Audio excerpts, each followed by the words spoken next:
Hello, everybody. We are having another episode of AI Coaching. And in this episode, we're joined by Michael Marse, Assistant Professor of Communication Studies at California Baptist University. Mike specializes in the fascinating field of argumentation and debate and has dedicated his career to understanding how people communicate and persuade others through discourse. He is recently finishing up a research cycle about social media and how the Ukraine conflict was represented. With his extensive knowledge and experience in the field, we're excited to have Mike on the show to talk about the art of argumentation and debate and how artificial intelligence might transform the field of study. Mike, thank you so much for joining me on this episode. No, thank you very much. Happy to be here. Pleasure. And thank you for inviting me on, Jared. Excellent. So hopefully we're doing good. Yeah, I got a little bit of a lag, but we'll work through that. Okay. So hey, give me a little bit of background about how you kind of, I don't know, got interested enough in argumentation to make a career out of it. Oh, well, I have been full-time at Cal Baptist since 2005. Actually was the debate coach in 2001. I went to the team as a student to receive a scholarship, and then they didn't have a debate program. And so they said, okay, well, you're going to be on the debate program and you're going to start the debate program. And so they invited me right after I graduated to become an adjunct instructor of debate. So interestingly enough, my first semester was the fall of 2001 on a Tuesday, Thursday class. You may recall something happened on a Tuesday in 2001 that altered people. That was actually like I think my third ever class session ever teaching. It was the morning of 9/11. Oh, man. The kids at home don't remember that. And being a private school, we had a pretty small class and really got into sort of dive into the deep on those things. But anyway, a few years later, I was asked to become a full-time teacher. I've always thought that the ideal was lost, that, there are people who can have intellectual exchanges with people they disagree with, and they can both come out as friends on the end. And I saw debate doing that, and I saw social media between debaters doing that, like debate coaches and I would have these conversations on social media all the time. And I would even get comments where students would be like, hey, how come my conversations on Facebook don't turn out like your conversations on Facebook? And I just realized that there's something that's been lost. And that's really been more of my goal of just trying to get people to understand that it's okay to disagree without, doing crazy stuff. And in the last few years, of course, we've seen even more of that. And now it's become something I'm interested in as a scholar, this idea of polarization, how do populations get divided on ideological lines, and how do the algorithm of social media actually and like accelerate that? And so we already are living in a world that has a lot of artificial intelligence. And what's fun now is that we actually have people realizing, I think, a little bit more of what has been there for 20 years and this sort of ideological shifting. And now people are like, oh, now I think what's interesting is people are having, useful conversations like this about the role of tools like ChatGPT. But in fact, these tools have been around us. We've been swimming in their waters for quite a while. And it's just now all of a sudden that people are like, wait a minute, this could mess things up. And you're going, well, okay, people who are teaching English classes have known about some of these things for quite a while. And this is just sort of the latest firing of a war that's gone back and forth between people who want to cheat and people who do not want them to cheat. The larger societal questions that are asking, I think, are probably the more interesting ones too. Okay. So you're seeing social media as a way of sort of creating more polarization. And now but you also said that AI was already sort of embedded within it. Do you think that means that the popularity of things like GPT just within the recent months is going to result in further dividing? Oh, yeah. And this is where we're going for lots of reasons. And like I said, and maybe this is a good framing exercise for this. When we start talking about ChatGPT, we're talking about a very specific instance of something that's been around for quite a while, that even people who are scholars of communication studies have had to, get along with. So what we're talking about maybe 10, 15 years ago were algorithms to decide what is it that's going to get you to stay on our site longer. So what kind of pages can we show you that will get you not to click away? And those were what we call classification algorithms, real simple ones like we see with, people being able to read text from a camera, or you can draw on your tablet and you'll know what letter you're trying to make or whatever. That's just a classification algorithm. It's simply trying to take in data and say, is this an M or not an M? Is this an L? Is this a stop sign? What is this? And what it was in 2005 was more of this idea of what kind of pages that you are subscribed to are going to get you to stay longer. And what they found very quickly, and there was even internal studies that probably couldn't pass an IRB that were done to Facebook that proved this too, that that people are more engaged with things that they strongly disagree with. And so what they found is that people would seek out things that are 100% in disagreement. And as we know, as somebody who studied this, that there's things like the spiral of silence that says that I will not actually share my opinion sometimes if I think it's a minority opinion.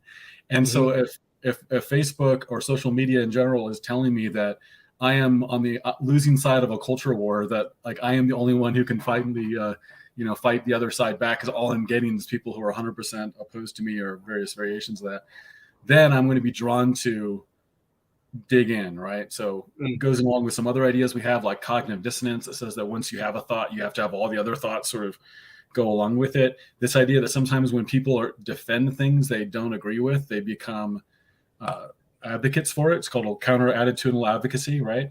And so the idea is like, even if somebody felt like kind of somewhat on one side or the other, the act of getting them to defend against a more extreme position actually makes them more extreme.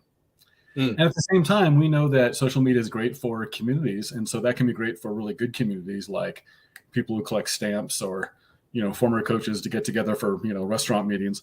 But it could also be like, the Proud Boys, or some kind of like, neo-Nazi cult getting together, where it would be difficult with traditional means, but with social media, it takes 5 seconds to make a Facebook group and everybody's on it and it's great. So that's not really what I'm talking about. I think community in general is going to be a net good, but it's this idea of the algorithms feeding us things I think have caused some of the polarization. And then you end up with things like, if you disagree with this political view, please unfriend me on all social media. Like, these things are beyond the pale. And I just think that no one in 1965 would have ever said that to anybody. I don't think it would have made any sense. Say, stop writing me letters if you disagree with me. Like, it would have been odd. And we even had efforts that went beyond that. So we're like in a weird place, I think, just being in it. And I think the artificial intelligence is certainly part of it. Okay. So when I came across ChatGPT, the sort of generative nature of it, not necessarily the classification, but the ability for you to ask it something and for it to be really on point with its response, was like sort of blew my mind. It just kind of blew my mind, right? As something different. Do you think that's like, explain how the classification algorithm factors into that? Yeah, if you think about it, really what all ChatGPT is doing is saying, what should the next letter or the next word of my response be? So it's more complicated. It gets closer to some other algorithms we talk about that have to look at things holistically. Because if you ask ChatGPT for a high school essay comparing Buddhist and early, Judeo-Christian ethics, and it gives you an amazing response, it not only has to know the whole thing, but it has to know the micro at the same time. So really what they've done is they've broken up those tasks. So now we can say things like, what does 1% of a high school essay look like? And what does high school level language look like? So I can classify adjectives as being a high school level adjective versus a college level adjective or something like that.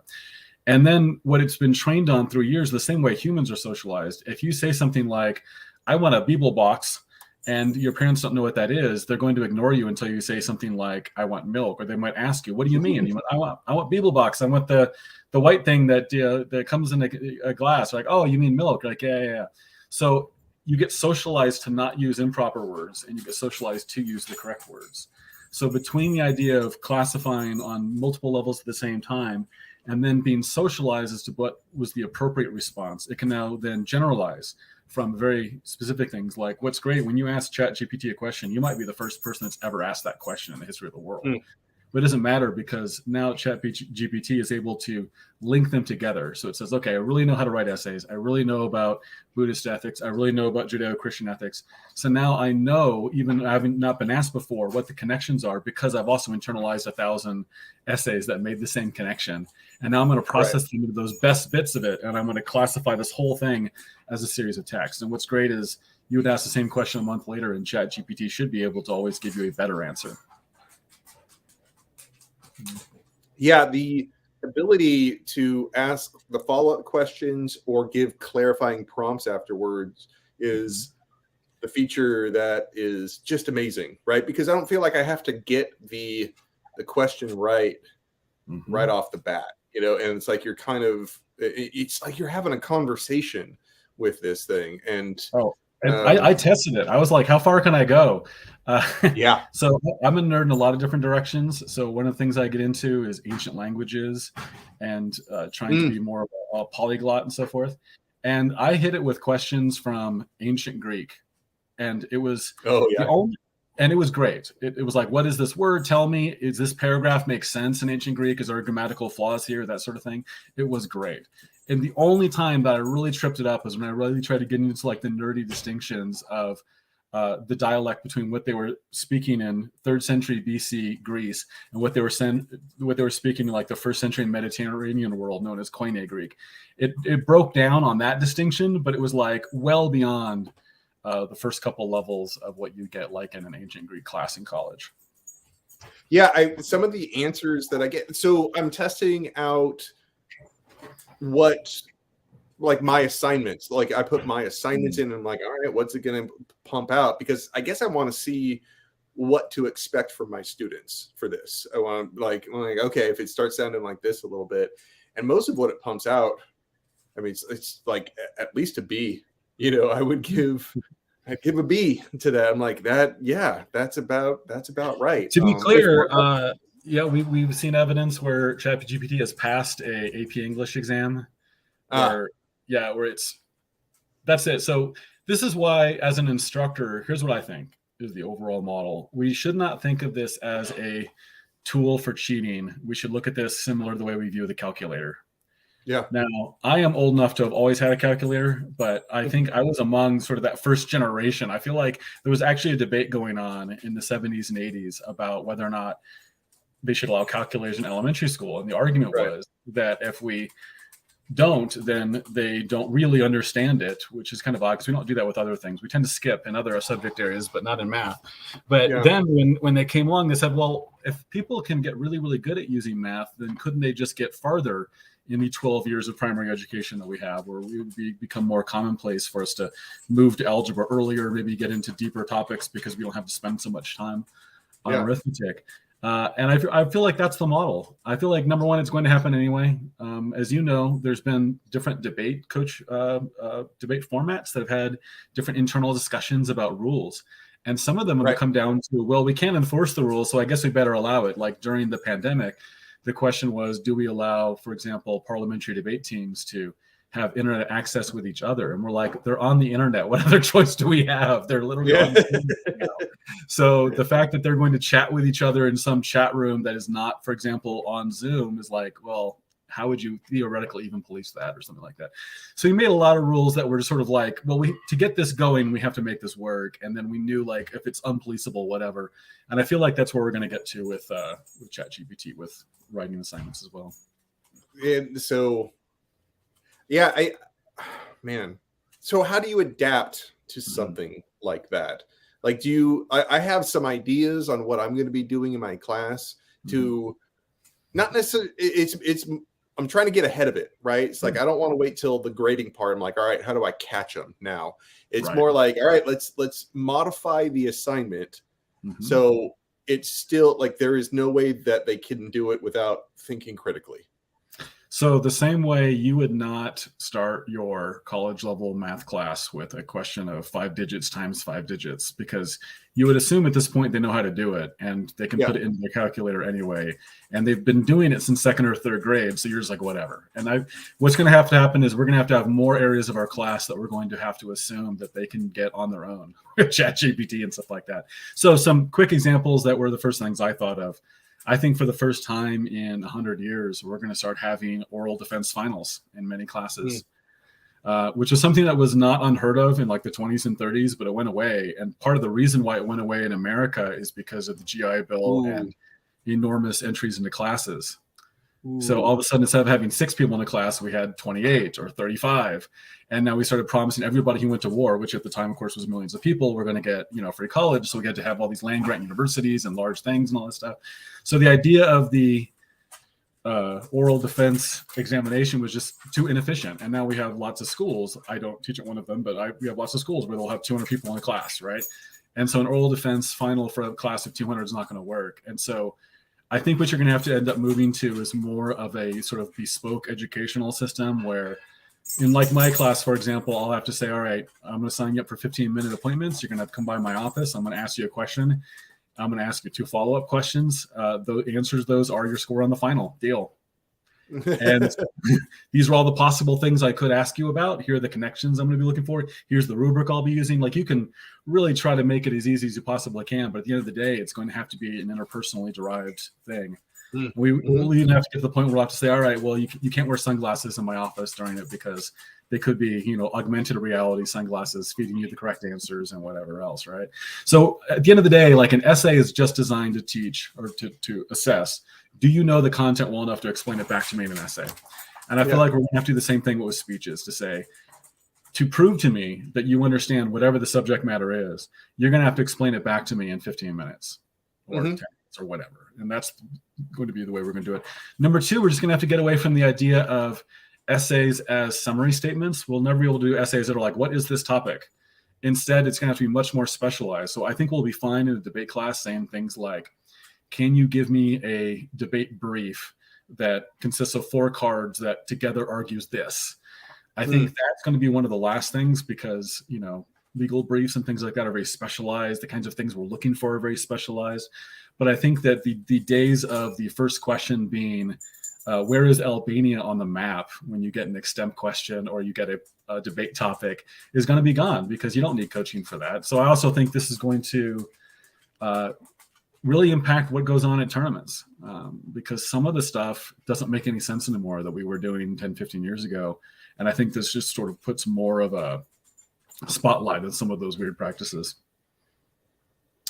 Wouldn't it be ironic if all this technology amplifies sort of like human communication, right? That because what you're talking about is a return to something. And so, and in order to prepare people for that, there would have to be even more instruction for public speaking. It only increases the value of communication courses.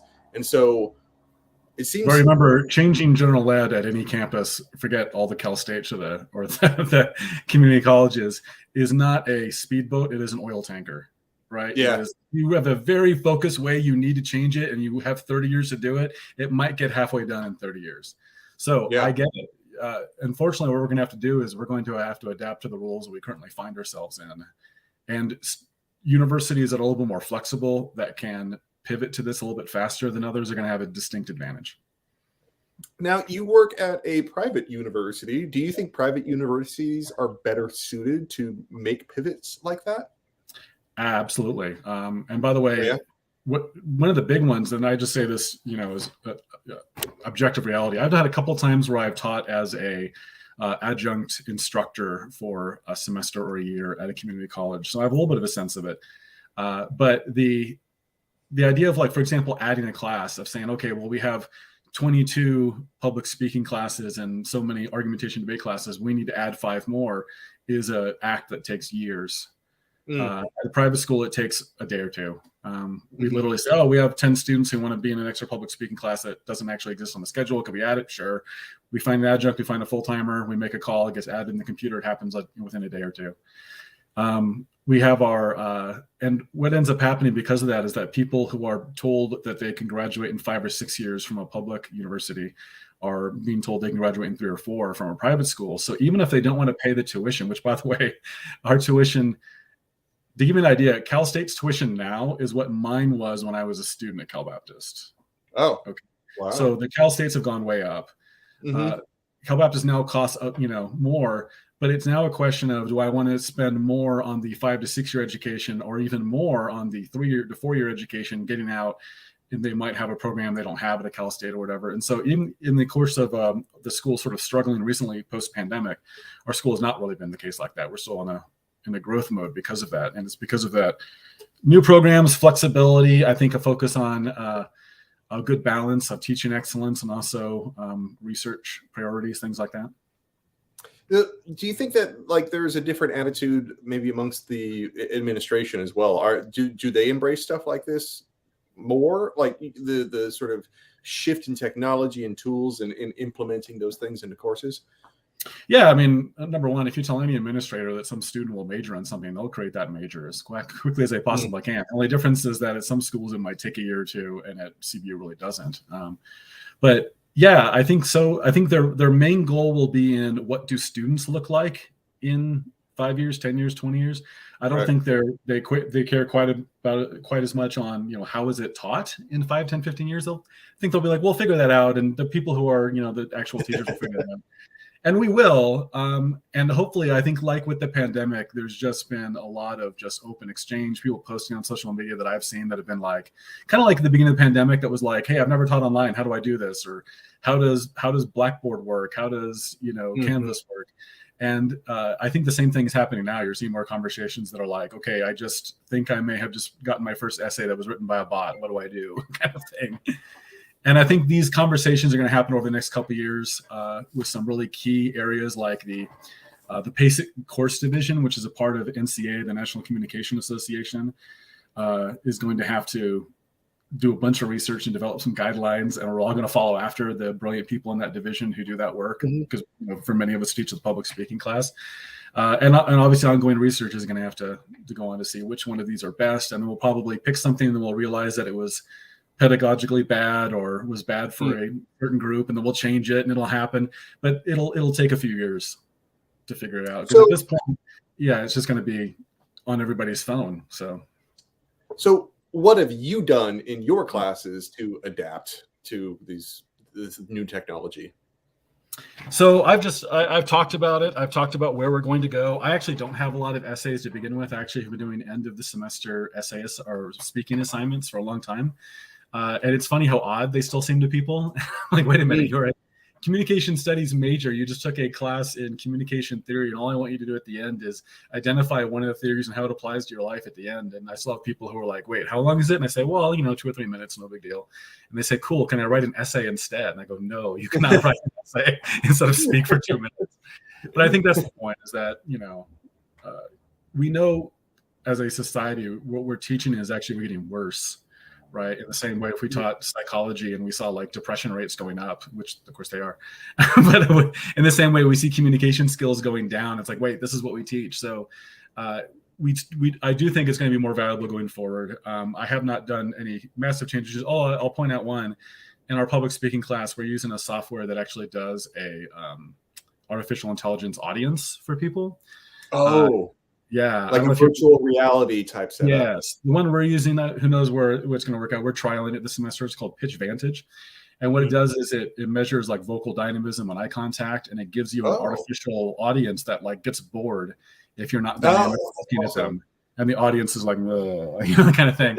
But this is more like a trial. We're trying it out. We're seeing what goes on with it, and I've kind of mentioned to people that I think that going forward, this is going to be ideal, because so many people are going to, for example, apply for jobs in an online interview. They're going to collaborate. They're going to have, digital nomad kind of careers.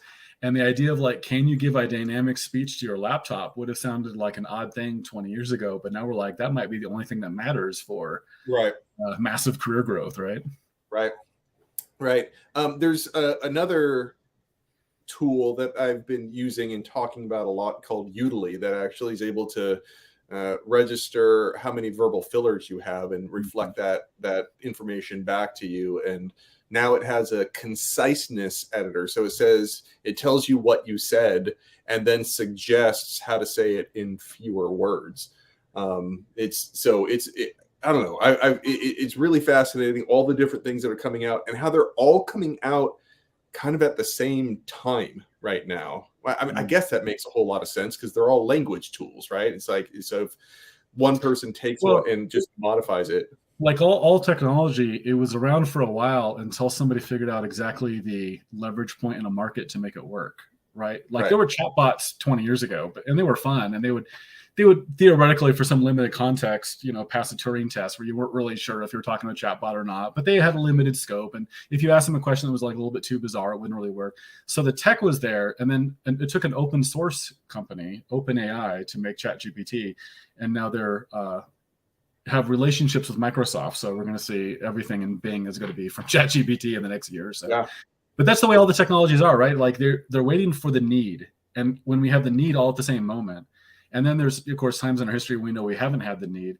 But remember that every technology is always going to be viewed using the past, not the future. So famously, when they invented the X-ray in the 1890s, it was viewed as a way to view Victorian women naked because Victorian, sexual mores were like a really big deal. And the people invented it were like, okay, not really for that, but sure, if that's the way you want to think about it, fine. And now they're so ubiquitous, we think of it like we go to the dentist and we're like, okay, cool, put lead on me and take a picture of my head, no problem. I think that's the way ChatGPT is going to work. We're thinking of it now as like this new technology, but now remember that your kids, my kids, have never been in a world without the internet. They've never had tablets. They don't know what 9/11 is, right? And but the whole idea is that in 20 years there'll be kids who are in an augmented reality kindergarten who have never heard of it. Why would you just ask a question to a search engine and get a bunch of links as answers? That's stupid. Why didn't you just answer your question? And you're going to be like, and for us, it's going to be like explaining, like my parents explaining 8-track tapes. Or when I was growing up, my dad had a reel-to-reel player, right? Which is like a giant cassette deck with these big things, that would play like Elton John songs. And you were like, okay, this is weird. But that's the way it's all going to seem. And that's the way it's always going to be. And then there'll be another thing after ChatGPT that'll make people freak out because they'll look at it viewing the past. So looking at using the past, we're like, oh, everyone will use this to cheat. And you're like, okay, not really. What's it really going to be used for? It's actually going to be used to really level the people who in debate don't have coaches. It's going to level the people who don't have access to secondary education. They're going to be people who are going to college who basically made it through high school because of the generalized knowledge on Wikipedia and ChatGPT. And that's a good thing. Yeah. And it's going to turn into things like second and third graders' primary role not being socialization and learning mathematics. It's going to be about what it really should have been at the core. And really good teachers were always doing this. And that's inculcating the love of learning, right? You want those third graders to be like, man, I love reading books and math is super cool. I just love learning so much. Yeah. But there's so much of teaching to the test and other problems and other people that have been put in your class that, have other problems that it ends up becoming a process where it's just like, I'm taking on water and I'm kicking the bucket out. I'm just like bailing out water. And ChatGPT is one of those things that will hopefully in 5 to 10 years make all these things easier, right? So what if we just made life easier for third grade teachers? That might be one of the results of this. Well, I am very hopeful that this is just going to be used to, like you said, just make people's lives easier, and that's it. Just period. We don't need to increase productivity. Like listen, I'm going to be more productive in just less time, and let's just call it even. I think because more and more has been expected out of teachers year over year, because just like a new report, a new assessment of these students, and we have to submit that along with the other 4 reports on assessment. I don't know if you got to it at grad school, but the philosopher, if anybody who's interested in this conversation, is like, why the philosopher Jacques Ellul wrote a bunch of books on why the search for productivity is a human problem. Like, stop trying to make technology make us more efficient. It's destroying us. So instead, we should be looking at things not as more efficient, but as like generating more joy or allowing for more leisure time. Yeah. Or things like that. So if ChatGPT can allow for more leisure time for people generally, then it's a great thing. My first reaction, not my first reaction, but one of the deeper, richer reactions to interacting with ChatGPT was the feeling like the work of writing was not getting in the way of thinking, right? Mm-hmm. The actual time it takes to put your ideas down physically onto something, whether or not you're using a keyboard or you're just writing it out, that you could do that. It's like, no, that doesn't sound quite right. And you ask another question and it gets a little bit closer. And then you take it and you're like, make your own edits. It's like you're already on the second draft right away. It just kind of gets you to that next step. I mean, I don't know. Have you had a similar experience Yeah, for I that. went more extreme with it. To be honest, one of the first things I did just see if it would do it because I thought it'd be funny is I asked ChatGPT to write me a screenplay, and I Yeah. said the only prompt I gave it was a Rambo sequel, but with nuns. That's what I said. And it gave me this brilliant opening scene about this like German nunnery where everybody was working really hard, but it's like, but one person was not happy. And you're like, oh, that's going to be the Rambo nun, right? And it took everything and it combined it in such a genius way. And I realized it really comes down to the Bloom's taxonomy, right? So in the first level of Bloom's taxonomy, you have just like memorize information, okay? And then by Yeah. the time you get to the higher levels in education, you're trying to push people towards those higher levels. And by the time you get to the higher levels, you're literally doing original research that like you couldn't look it up because it doesn't exist. And the point is ChatGPT can get us through the first couple levels so we can spend more time on the last couple levels, right? So debate class should not be, Yeah. let's spend a whole course period on a topic review. With flipped classrooms and things like that, even if it changes from week to week, even if I don't know their topic until a few days before, I can come into class saying, you should know the basic information about this country, where it is, what the various options are, because we're going to talk about it in debate on Tuesday or whatever. And you can just know that not only do they know how to do that, it'll be better than if they looked up the Wikipedia page because ChatGPT is going to be flawed, but it's going to draw in from multiple inputs and it's going to be constantly self-correcting. And so I think like anything else, its flaws will get better at identifying as we go along because we'll be like, oh, the last 8 times I wrote something in ChatGPT, I found the conclusion line really passive. And so I'm just going to alter it every single time to do that. So you get a sense of that every single time, but it allows you to skip those first couple steps of the education process. And so we can just start later, which means hopefully like with calculators, we can get higher level in the same semester we had before. Absolutely.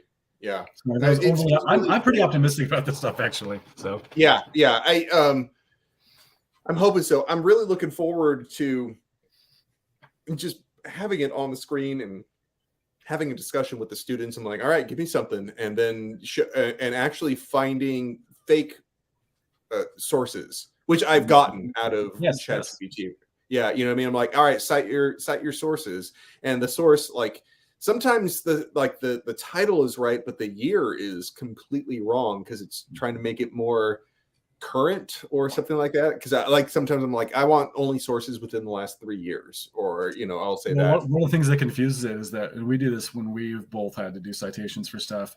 If there's an older book that has been translated and then released as newer editions, I feel like what may be happening with some of these things is ChatGPT sees a famous, well-known book, and then it sees 11 versions of it, and it says, well, people have shown a preference for the newer one. And so I'll just give it the newest year that I can possibly find that looks like it makes sense. And you're like, that's not really the way it works. But ChatGPT is not quite there yet as far as research. But considering the market share that it would have, even if that was obvious, I mean, we already have all this stuff online anyway. We already have, ID numbers for every article that's ever been written. So this stuff exists in data already on the internet. Right. So Microsoft will easily come out with an app that says, hey, for $20 a month on an institutional rate, we'll happily give you the ChatGPT that will give you every single correct source. So what if you could just look at the key articles that you really needed in the sense of which one of these 5 or 10 do I really need to read the whole article? But you can do it really quickly. There's no more skimming weird stuff like the database is kind of the things you need, but this other database has other stuff that you kind of need too. That stuff will all be gone.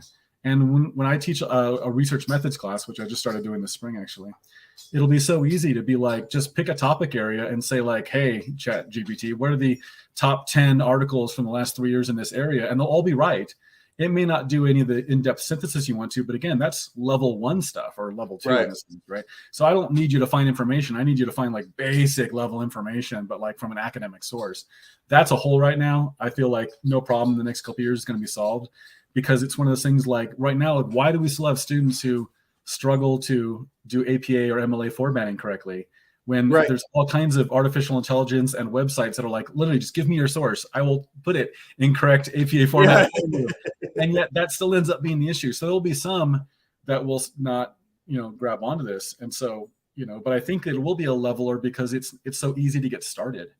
As long as you also got to, you think about what was the reason we have these standards in the first place? Like MLA and APA standards wasn't because like there's virtue in work, in doing this grunt work. That's not the reason for it. It's like, because we want to have a uniform submission so nothing gets in the way of our analysis, right? And so right, and we had to make new additions because we did things like, at least in APA, we figured out after one point that we can't have things that are underlined on the internet because everyone will think it's a link.